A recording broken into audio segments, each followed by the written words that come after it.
podría resumirse en una frase, una en la que resuenan los ecos de su sólida formación socialista y los de su adscripción al socialcristianismo. La idea de un mercado autorregulado, decía Polanyi con fuerza, no sería otra cosa más que una utopía negativa. Eso debido a que el libre juego de la oferta y la demanda, y aquí puedo citar el propio Polanyi, no podía existir durante un cierto lapso de tiempo sin aniquilar la sustancia humana y natural de la sociedad. Y peor aún, si no se lo controlaba adecuadamente, no sería descabellado pensar en la posibilidad de que se destruyera físicamente al hombre y se transformara en un páramo, en un erial en su medio ambiente. En pocas palabras, cuando las propuestas pregonadas por Adam Smith, Milton Friedman, Alfonso Catral se vuelven política pública, resulta esperable lo que Karl Polanyi llama en términos de un desgarro social. Con esta presentación me gustaría analizar la anatomía de ese movimiento telúrico que ocasionó el proceso de neoliberalización en los 90, poniendo el foco en una ciudad a todas luces periférica, Neuquén, en la Nor-Patagonia argentina. Aunque lejos de las preocupaciones de Polanyi, de Inglaterra del siglo XIX, creemos que las coordenadas teóricas que nos proporciona nos permiten examinar los efectos que dejó a su paso la deleteria acción del mercado. Uno que no fue una necesidad histórica, sino un proyecto político. Un proyecto político que tuvo un impacto negativo en las condiciones de vida de la gente común. Metáfora que utilizaba Polanyi para referirse a los sectores populares. Pero antes de avanzar en el análisis de la gran transformación en Neuquén, conviene retroceder un poco en el tiempo para ver cuáles fueron las tendencias que se clausuraron con este proceso. Y aquí voy a robar un poco lo que dijo Adriana hace un momento. A partir de los 60, y más fuertemente a partir de los 80, la joven provincia de Neuquén experimenta un tránsito hacia una modalidad de crecimiento basada en los beneficios derivados de la explotación de recursos energéticos, hidroelectricidad, petróleo y gas.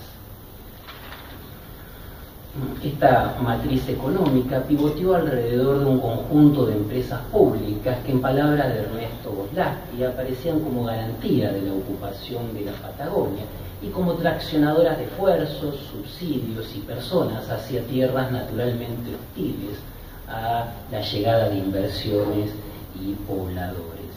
Junto a esta auténtica fuente de energía y de soberanía, no podemos dejar de mencionar el impacto que sobre la actividad económica tuvo el despliegue del naciente Estado provincial, particularmente en áreas hasta allí descuidadas como salud y educación. La década de los 90, esto también lo dijo Adriana muy bien, nuestras ponencias se complementan, es como si las hubiéramos organizado, no sucedió eso, fue espontáneo. Rompió con las reglas básicas que habían permitido una reproducción exitosa de este modelo de crecimiento. La nueva legislación sobre el destino de los fondos federales propia del menemismo volvió inestables los ingresos provinciales simultáneamente y bajo los efectos del vaivén del mercado internacional del petróleo, los fondos en concepto de regalía disminuyeron de forma notoria y esta situación adquirió ribetes dramáticos cuando con la privatización de las empresas públicas se trazaron las líneas maestras de una nueva matriz económica. Esta marea de cambios no podía dejar de afectar a la ciudad de Neuquén.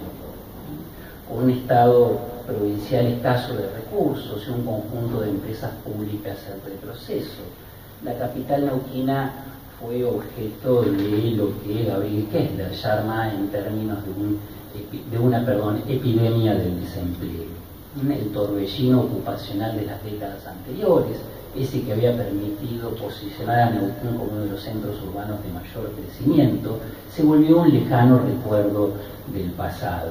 De acuerdo a cifras oficiales, La desocupación promedio de la ciudad se duplicó entre 1991 y 1995, pasó de 8 al 16%. Pese a que la economía neuquina creció durante los 90, a diferencia de su par nacional, prácticamente no se crearon puestos fijos y bien remunerados. Eso tiene la gráfica.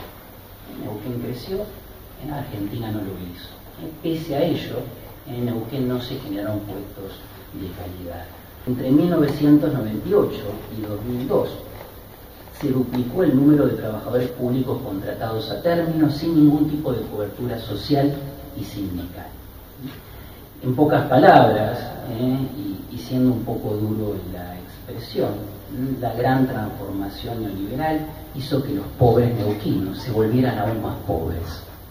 Luego de esta revisión de algunos indicadores básicos socioeconómicos, no podemos más que confirmar los dichos de Polanyi.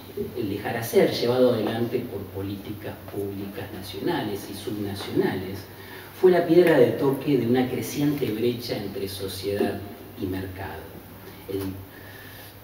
El incremento de la desocupación, la emergencia de una situación de precariedad laboral, el derrame de la pobreza, es mentira que se derrama la riqueza, y el despegue de los indicadores de desigualdad son pruebas suficientes para demostrar el impacto negativo que tuvo la implementación de las fórmulas neoliberales en nuestra región.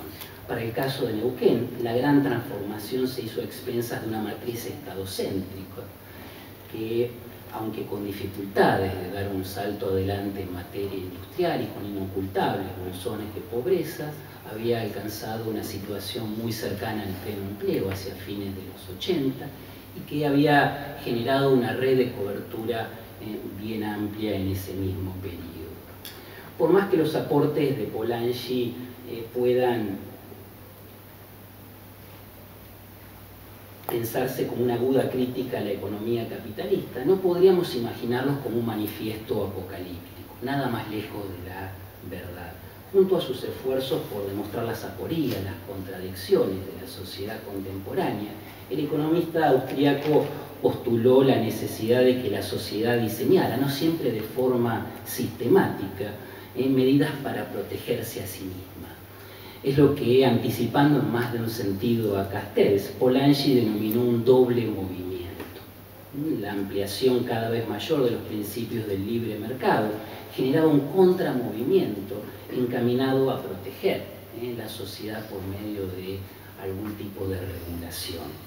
El estudio de esta faceta, que no voy a abordar en esta presentación para que la coordinadora no me arroje ningún objeto contundente, constituye una auténtica apuesta a futuro para los estudios urbanos patagónicos. Si bien son abundantes los trabajos que han mejorado nuestro conocimiento sobre las acciones colectivas llevadas adelante por diferentes actores, de docentes hasta desocupados, todavía no han sido debidamente estudiadas aquellas redes de resolución de problemas nacidas en los espacios de relegación, lo que Adriana mostró muy bien en esa foto sobre los asentamientos irregulares, y menos aún las formas de inscripción territorial, es decir, identidades espacializadas que emergieron al calor de esta formación de redes. Un abordaje en detalle de ambos aspectos no solo permitiría aproximarnos a la cotidianeidad de la gente común en los largos valles que existían entre los picos de protesta, sino que nos brindaría indicios sobre la puesta en marcha de repertorios no necesariamente contenciosos que permitían mejorar la situación relativa de los sectores subalternos dentro de esa red de redes que por comodidad llamamos sociedad. Muchas gracias.